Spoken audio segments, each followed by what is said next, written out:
श्री महालक्ष्मी व्रत कथा. गुरुवारची मार्गशीर्ष व्रत कथा.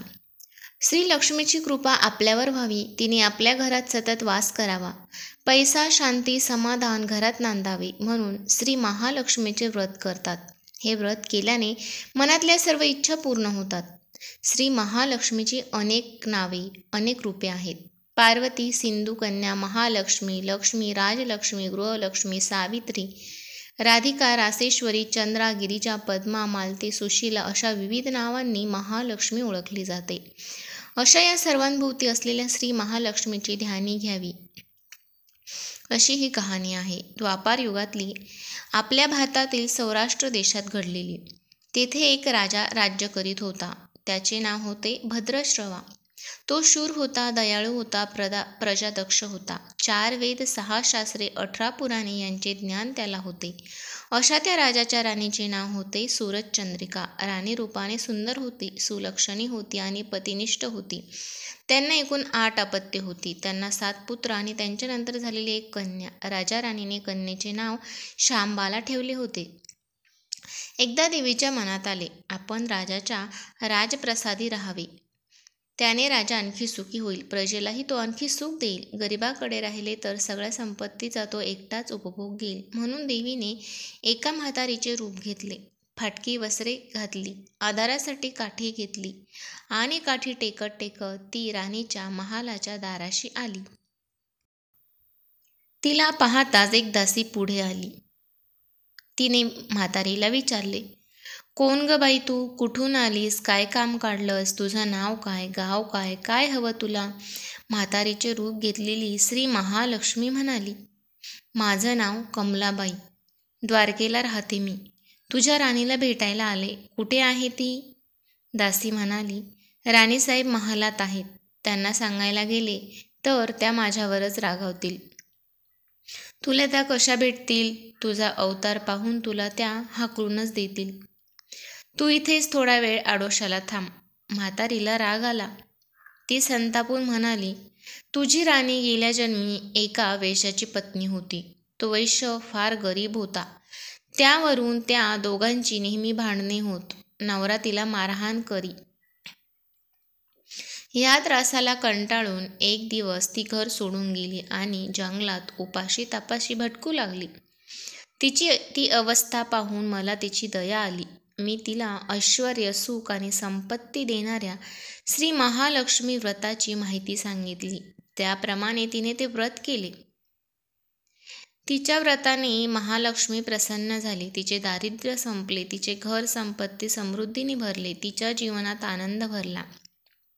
मृत्यूनंतर लक्ष्मी व्रत केल्यामुळे ती दोघे पती पत्नी लक्ष्मी लोकात वैभवात राहिली.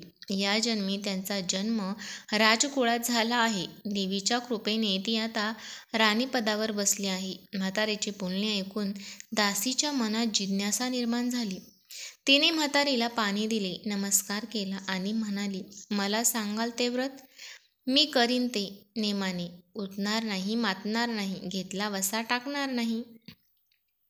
म्हातारीने दासीला लक्ष्मी व्रताची माहिती सांगितली. मग ती उठली व काठी टेकीत निघणार. तेवढ्यात राणी तरातरा महालातून बाहेर आली.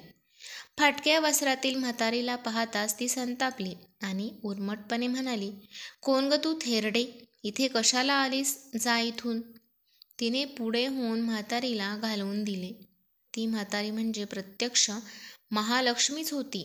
हे राणीला कळले नाही. राणीचा तो उर्मटपणा पाहून महालक्ष्मीने तिथे न थांबता स्वस्थानी जाण्याचे ठरवले. राणीचा महाल सोडून म्हातारी निघणार तोच एक मुलगी लगबगीने बाहेर आली. ती मुलगी होती राजकन्या शांबाला. तिने येऊन म्हातारीला नमस्कार केला. ती कळवळून म्हणाली, आजी, रागावू नका. माझी आई चुकली. तिच्यासाठी मला क्षमा करा. मी तुमच्या पाया पडते. राजकन्येचे ते बोलणे ऐकून श्री महालक्ष्मीला तिची दया आली. तिने शांबाला लक्ष्मी व्रताची माहिती सांगितली. तो दिवस मार्गशीर्ष महिन्यातला पहिला गुरुवार होता. पुढे त्या दासीने लक्ष्मी व्रत केले. तिची स्थिती सुधारली. दासी पण सोडून ती संसार सुखाने करू लागली. राजकन्या श्यामबालानेही भक्तिभावाने सांगितल्याप्रमाणे महालक्ष्मी व्रत केले. सगळे नेमधर्म पाळून दर गुरुवारी तिने ते व्रत केले. शेवटच्या गुरुवारी उद्यापन केले. लवकरच श्यामबालाचा विवाह सिद्धेश्वर नावाच्या राजाच्या मालाधर नावाच्या राजपुत्राशी झाला. तिला राजवैभव मिळाले. लक्ष्मी व्रताच्या प्रभावाने तिचा संसार सुखासमाधानाचा चालू लागला. पण इकडे भद्रश्रवावर आणि चंद्रिका यांना हळूहळू वाईट दिवस दिसायला लागले. त्यांचे राज्य गेले. त्यांचे सगळे वैभव ऐश्वर्य लयाला गेले. चंद्रिका राणी होती, ती स्थिती आता बदलली. अन्न पाण्यालाही ती महाग झाली. भद्रश्रवाला फार वाईट वाटे, पण तो तरी काय करणार. एक एक दिवस चिंतेने उगवत होता, तसाच मावळत होता. एक दिवस भद्रश्रवाला वाटले मुलीकडे जावे, तिला पाहावे आणि 4-8 दिवस तिच्याकडे राहावे. त्याप्रमाणे तो जावयाच्या राज्यात आला.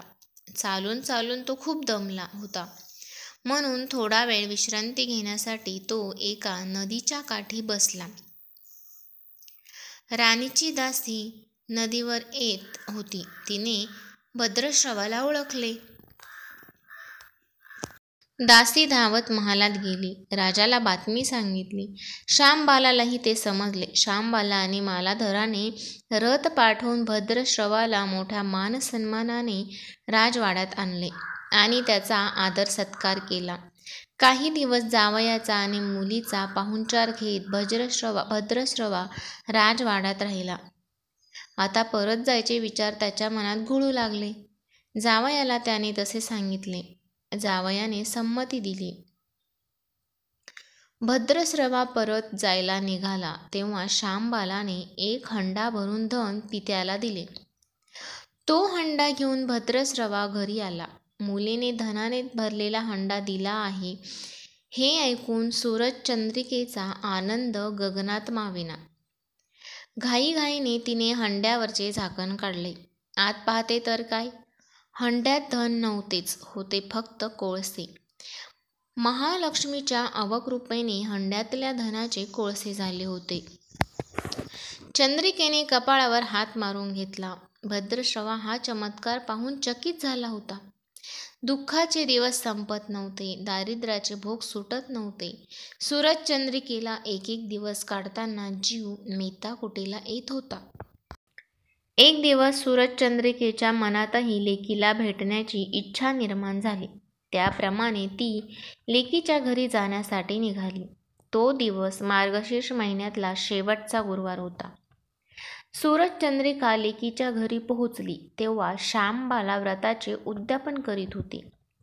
श्यामबालाने आईकडूनही महालक्ष्मी व्रत करून घेतले. 4 दिवस मुलीकडे राहून सूरजचंद्रिका परत आपल्या गावात आली. लक्ष्मी व्रत केल्यामुळे काही दिवसातच त्यांना त्यांचे पूर्वीचे वैभव परत मिळाले. राज्यप्राप्ती झाली. पुढे काही दिवसांनी आई वडिलांना भेटण्यासाठी म्हणून श्यामबाला माहेरी आली.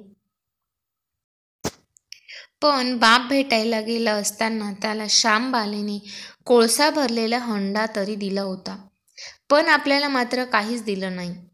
हा राग राणीच्या मनात होता. त्यामुळे श्यामबालेचे व्हावे तसे स्वागत कुणी केले नाही. राणीने एक प्रकारे तिचा अपमानच केला होता. पण श्यामबालेला आईचा राग आला नाही. ती पुन्हा आपल्या घरी जाण्यासाठी निघाली. निघताना तिने पूर्वी बापाला दिलेला हंडा परत घेतला. त्यात मीठ भरले व तो हंडा घेऊन ती आपल्या सासरी आली. स्वगृही आल्यावर मालाधराने श्यामबालेला विचारले, माहेराहून काय आणलंस? श्यामबालेने बरोबर आणलेल्या हंड्याकडे बोट दाखवले. मालाधराने झाकण काढून आत पाहिले तर हंड्यात मिठाचे खडे. मालाधराने चकित होत पत्नीला विचारले, हे काय? या मिठाचा काय उपयोग?